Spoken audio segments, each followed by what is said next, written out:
بسم الله ولا إله إلا الله وصلاة وسلاما عليك يا خيرة خلق الله. اللهم صل وسلم وبارك على سيدنا محمد وعلى آله وصحبه وسلم. يسعد صباحكم ويسعد جميع أوقاتكم إن شاء الله تكونوا بخير.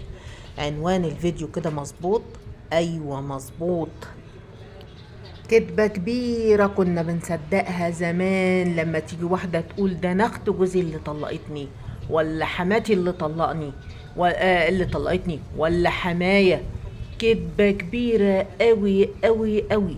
لما كبرنا ونضجنا وعقلنا وعرفنا أن الله حق، لا، ده المتسبب في الطلاق دول هما طرفين اتنين فقط، هي وهو. لكن تدخل طرف تالت ولا بيطلق ولا بيخرب ولا الكلام من ده. هيطلقوكي ليه؟ معلش يعني إيه. ربنا سبحانه وتعالى كده عرفوه بالعقل. خلينا كده واحدة واحدة. طب ما كده كده هيروح يتجوز واحدة تانية وهيخلف من واحدة تانية، وهو كان متجوزك ومخلف منك.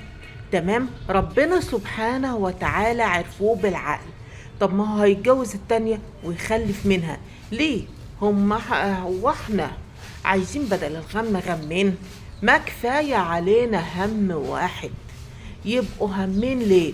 طب ما هي دي هتقول هات حقي والتانية عايزة حق، تمام، وهو الشخص مش هيقدر يدي الاتنين حقهم. طيب وكده كده يعني مثلا هديكي مثال. احنا ميراثنا من ابونا وامنا محدود، ما احناش عندنا الديب وديله، لان دي هتطالب بحقها وحق عيالها، والتانية برضك هتطالب بحقها وحق عيالها، والامر عندنا محدود. يبقى مين اللي خرب؟ كانت كدبة كبيرة قوي قوي قوي بنصدقها زمان، لكن لا، لا والله، ده المتسبب. طب ده انا اللي اكتشفت حاجة بقى بعد عمر طويل، لا والله، ده مرات الابن الحنونة رزق وقليل ما هم. ربنا يا رب يكرمنا بمرات ابن حنينة يا رب. سبحان الله، ربنا سبحانه وتعالى قال لك ايه؟ اعطي كل ذي حق حقه. تمام، اعرفوا ان الله حق. والديان لا يموت، ويوم ليكي ويوم عليكي.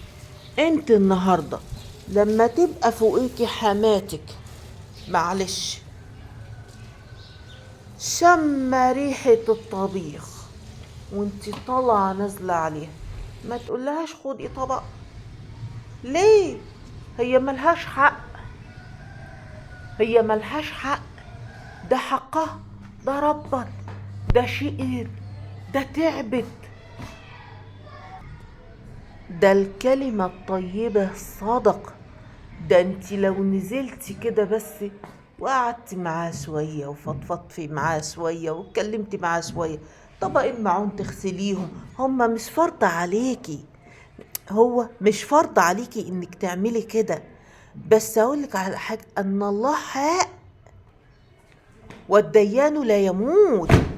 والنهاردة انا مثلا كأم أسامة سن 20 سنة، زي سن 30، زي 40، زي 50، لا والله أبدا. افعل ما شئت فكما تدين تدان. هتحتاجي في يوم من الأيام مرات ابنك تقف جنبك. إن كنت عملت خير هتلاقيه، إن كنت عملت شر هتلاقيه. انت مش فرض عليكي تخدمي حماتك، بس فين النخوة؟ فين الدين؟ فين الأخلاق؟ فين ده كله؟ فين المروءة؟ محتاجة يا شيخة تروح دورة المية، سنها كبر، اسنديها دخليها دورة المية، سنها كبر. ده الواحد يعني دلوقتي سبحان الله، أنا مواليد 8/10/78، فبقول إيه؟ يا نهار أبيض، ده الواحد ما عادش فيه حيل زي زمان، ما بالك لما يوصل لل60؟ هنا بقى بقولك ايه، خلي الارض تبرق. شوفي بحاجة واحدة سهلة وبسيطة جدا، معلش انا قطعت كلامي، هتخلي الارض دي بتلمع. معلقة من الخل على معلقتين من الاريال، وحطيهم في المية وتعاكي بقى، وتعاكي ونضفي بيتك وروقي بيتك. السرير البرانق ده، بص انا احلى سرير بحب انام عليه بصراحة، مريح جدا جدا، والمراتب بتاعت زمان دي مريحة. فعايزة اقولك ان الله حق، وان الديان لا يموت، افعل ما شئت فكما تدين تدان. فيها ايه لما حماتك بعد عمر طويل كبرت ولقيت نفسها قاعدة مع لوحدها، فيها إيه لما تقولي لها يا ماما تعالي اقعدي معانا، هتشيلها لك جميلة، هتحبك ده انت ترخي الحديد بكلمتك الطيبة.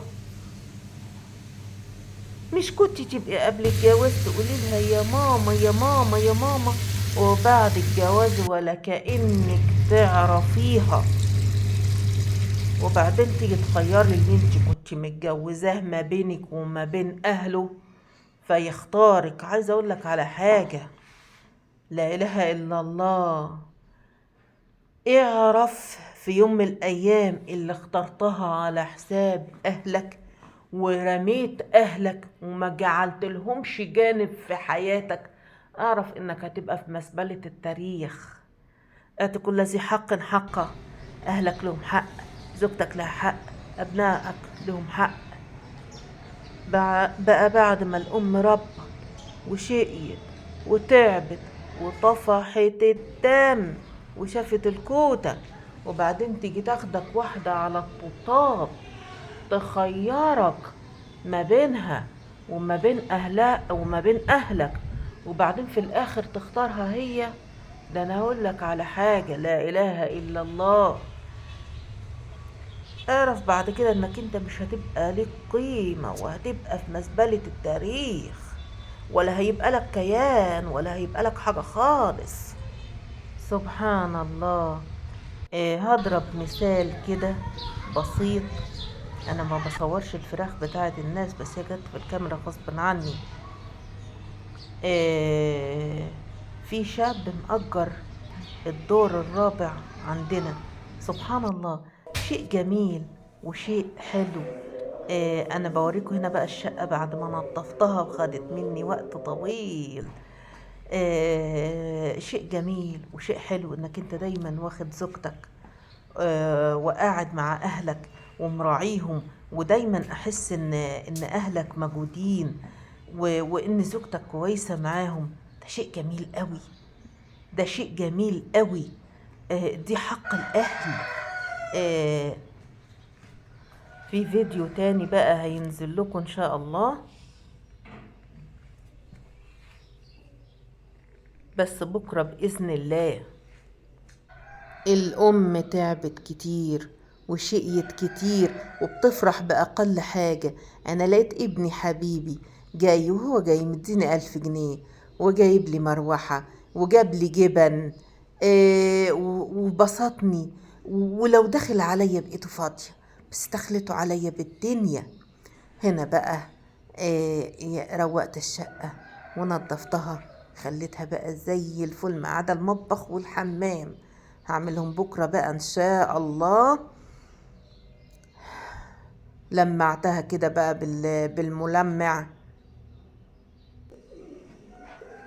دخلت بقى على الأوضة اللي جوه، السرير البرانق ده أنا بعتز بيه قوي قوي قوي قوي.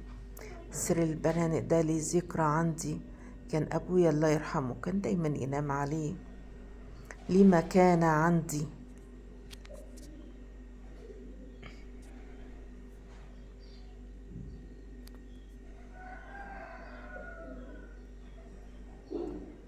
وفي آخر الفيديو بقى ابني وحبيبي وهو ماشي جه يسلم عليا،